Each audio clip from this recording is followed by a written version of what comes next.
Hello बच्चों, today we are going to discuss our worksheet number 23 for the date 26th August 2020 and the topic is Pythagoras theorem and its converse.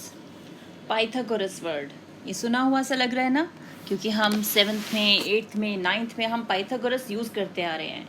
किस type से कि hypotenuse square is equal to perpendicular square plus base square, और ये किस में, एक हमारे right angle triangle में, in which this is hypotenuse, this is perpendicular and this one is base.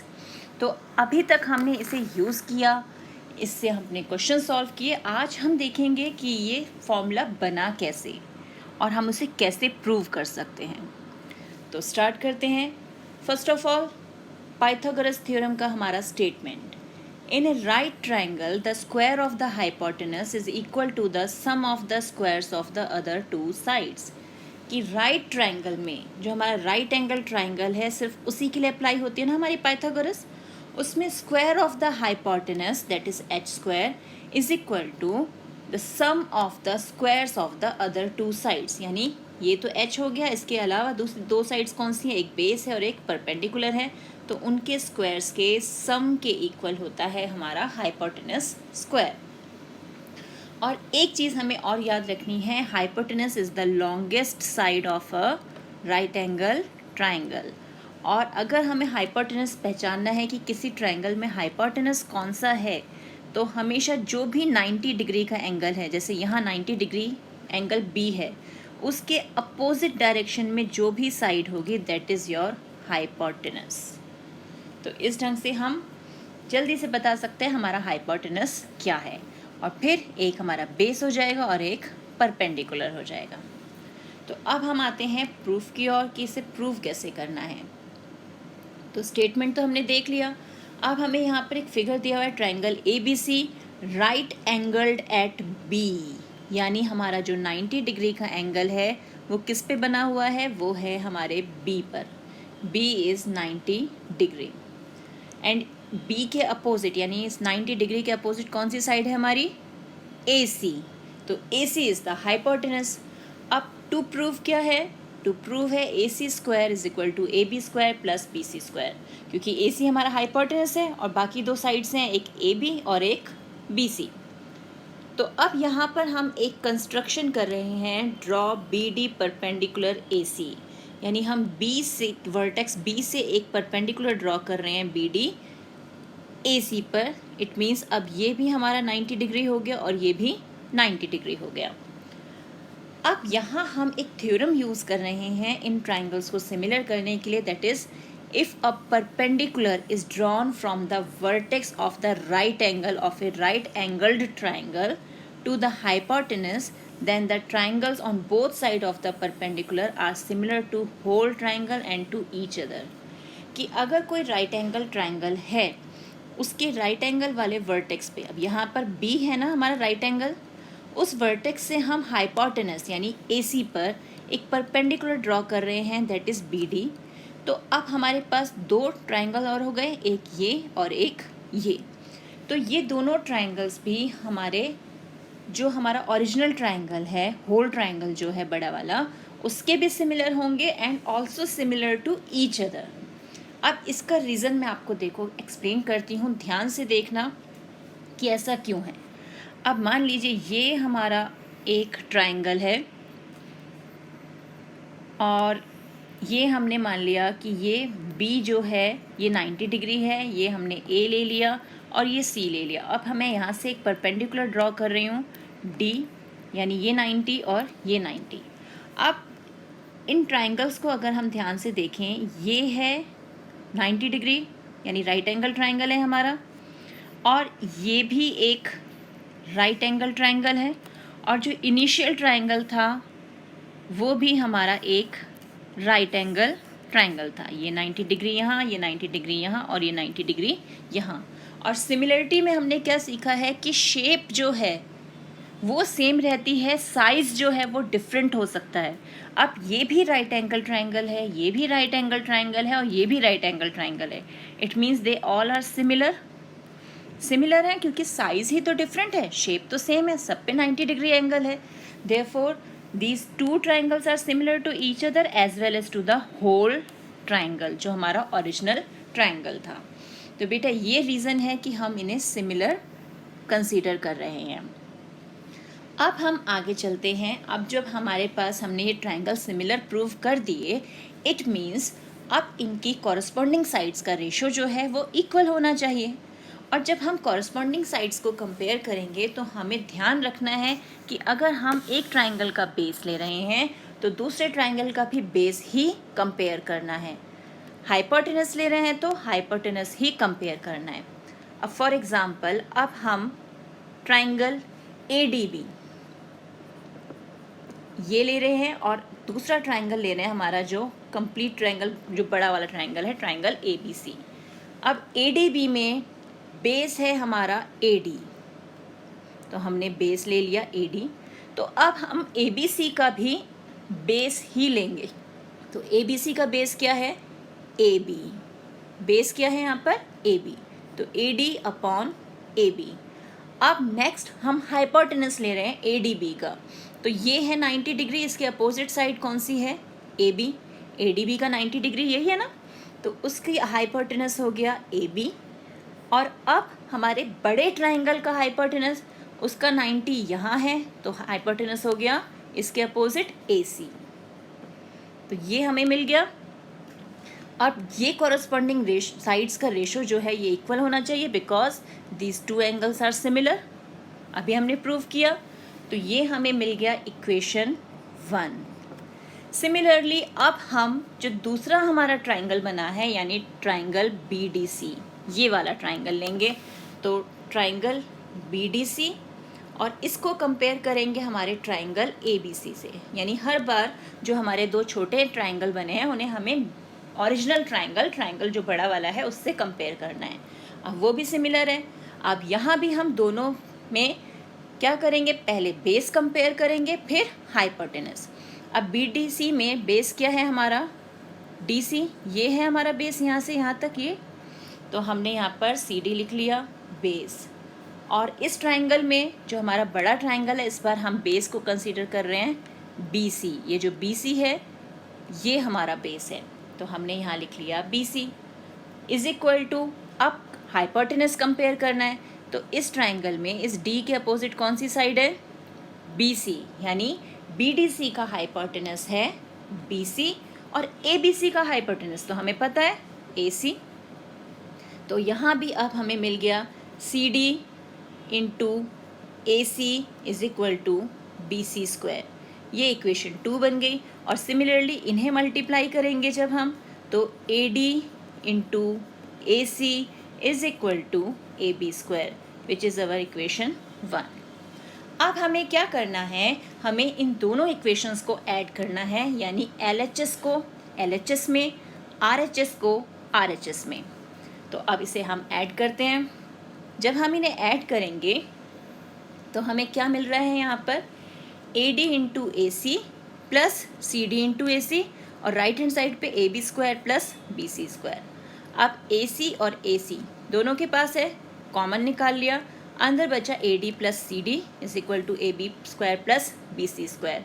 और AD और CD को जब हम ऐड करेंगे, जैसे यहाँ फिगर में ये रहा हमारा AD और ये रहा CD, दोनों को ऐड करके हमें क्या मिल रहा है? Complete side AC। तो AD प्लस CD को भी हम क्या लिख सकते हैं? क्या लिख सकते हैं हम? AC। तो हमने एक AC हमारे पास था और इसे ऐड करके हमें AC और मिल गया, और is equal to AB square plus BC square. AC into AC is AC square. हो गया प्रूफ। तो ये है हमारा प्रूफ ऑफ पाइथागोरस थ्योरम। बहुत इजी है, बस ध्यान ये रखना है कि हर बार हम जो एक स्मॉल ट्राइंगल को होल ट्राइंगल यानी ABC से जो कंपेयर कर रहे हैं, बेस को बेस का रेशो, हाइपोटेनस से हाइपोटेनस का रेशो। और हाइपोटेनस पहचानने का तरीका मैंने आपको बताया है, side opposite to 90 degree angle. Okay, अब देखते हैं नेक्स्ट क्या है। नेक्स्ट हमारे पास है बेटा कन्वर्स ऑफ पाइथागोरस थ्योरम। यानी अभी हमने देखा कि अगर राइट एंगल ट्राइंगल है, if a triangle is a right angle triangle, then the square of the hypotenuse is equal to square sum of the squares of the other two sides. अब हम इसका उल्टा देखेंगे। It means in a triangle, अब right angle triangle नहीं बोल रहे, हम कह रहे हैं in a triangle, if the square of one side is equal to the sum of the squares of other two sides, then the angle opposite to the first side is a right angle।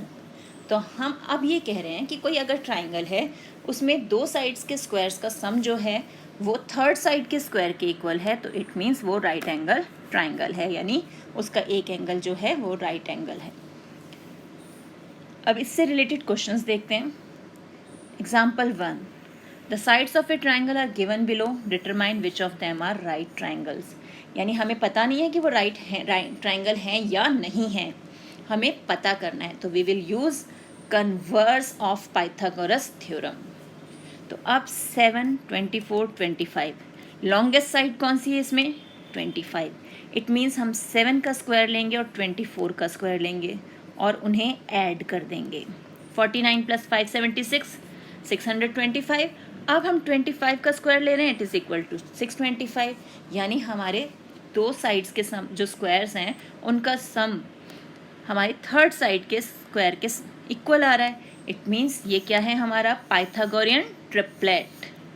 Pythagorean triplet कहते हैं ना इन्हें। Therefore these are the sides of a right triangle. Similarly next example अगर हम देखें, 3, 8, 6, longest side is 8, तो 3 square plus 6 square check किया तो यह है 45 और 8 स्क्वायर तो होता है 64। तो 45 is not equal to 64, therefore this is not a Pythagorean triplet, so these are not sides of right triangle. तो बहुत सिंपल है ना, सिर्फ साइड से ही पता चल जाएगा कि वो राइट ट्राइंगल है या नहीं है। चलिए अब देखते हैं, next is our example 2। Right triangle ABC is an isosceles triangle, right angled at C. Prove that AB square is equal to 2AC square। यानी राइट एंगल तो है ही C पर, ये AC और ये BC और ये साइड है हमारी AB, है ना। अब यहाँ पर ये जो ABC हमें ट्राइंगल दिया है उसमें हमें प्रूव करना है कि AB स्क्वायर, अब ये तो हाइपोटेनस है, इसके अपोजिट है, तो AB square is equal to 2AC square, हमें यही प्रूव करना है ना। तो अब यहाँ क्योंकि आइसोसेलेस ट्राइंगल है, it means two sides are equal, तो hypotenuse is the longest side, तो यानी यही दो साइड्स इक्वल हो सकती हैं। It means AB is equal to AC is equal to BC। ये हो गया हमारे पास। अब पाइथागोरस थ्योरम के according AB square is equal to AC square plus BC square, hypotenuse square है क्योंकि वो, और AC जो है वो BC के इक्वल है, तो हम BC की जगह भी AC लिख दे तो लिख सकते हैं ना। तो हमने AB स्क्वायर में BC की जगह भी AC स्क्वायर ही लिख दिया, तो एक तो ये और एक ये 2 AC हो गए, यानी AB square is equal to 2AC square, है ना इजी। अब देखते हैं हमें कौन से क्वेश्चंस ट्राई कर रहे हैं, तो उन्हें देखते हैं।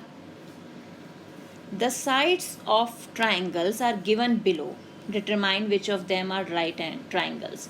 ये तो अभी हमने एग्जाम्पल में सॉल्व किया था ना।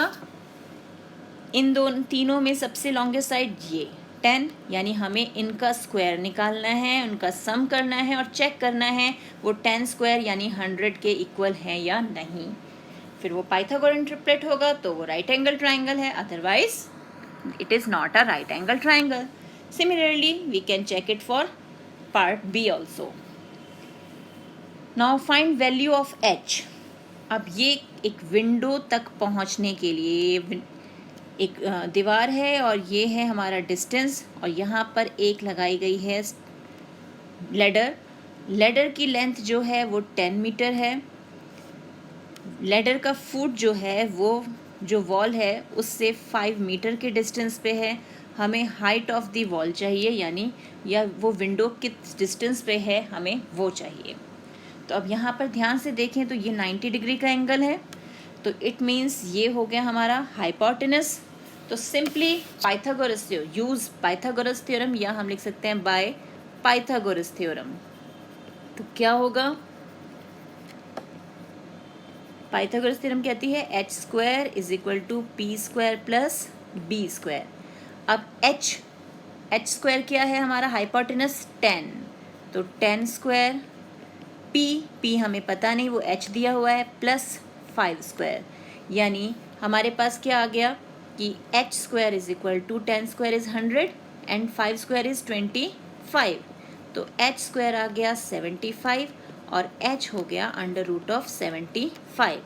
और फिर हम इसके प्राइम फैक्टर्स करके हमारे पास 5 इंटू 5 इंटू 3 यानी 5 तो बाहर आ जाएगा और 3 रह जाएगा अंदर, यानी 5√3 मीटर्स हमारा आंसर आ जाएगा। अब आते हैं हम नेक्स्ट क्वेश्चन में।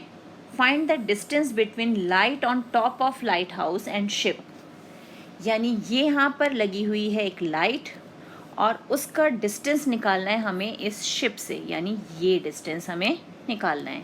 और हाइट दिया हुआ है हमें यहाँ पर 25 मीटर और डिस्टेंस जो है ये 180 मीटर्स।